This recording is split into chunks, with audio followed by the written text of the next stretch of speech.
Loan project GLCP کا خصوصی اجلاس۔ کراچی لون پروجیکٹ کا جائزہ اجلاس عالمی سفیر اور انسانی حقوق کے علمبردار محترم ڈاکٹر ذاکر حسین عادل کی زیر سرپرستی منعقد ہوا، جس میں بورڈ کے ساتوں ممبران اور شرکا کی بڑی تعداد خصوصاً سرکل میڈیا نمائندگان جاوید محمود ارائیں، سجاد حسین، وحید منظر اور محمد فرید اللہ، صادق علی، طارق احمد اور دیگر نے شرکت کی۔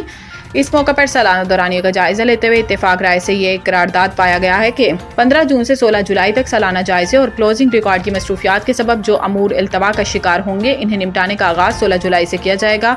ساتھ ہی یہ بھی قرار پایا کہ آئندہ 4 افراد کے ہر 2 گروپ کے لون پاس کرنے کے سلسلے کو جاری رکھا جائے گا تاکہ اس ٹھہراؤ سے التوا کے شکار امور نمٹائے جا سکیں اور انہیں بلا سود لون حاصل ہو سکے، جو چھوٹے کاروبار کرنے، کاروبار کو بڑھانے، پرائمری اسکول کھولنے، بیوٹی پارلر کھولنے، کلینک کھولنے، مکینک کی دکان کھولنے، کسی شعبے کا ٹریننگ انسٹیٹیوٹ کھولنے، چھوٹے مکان دکان کی تعمیرات کی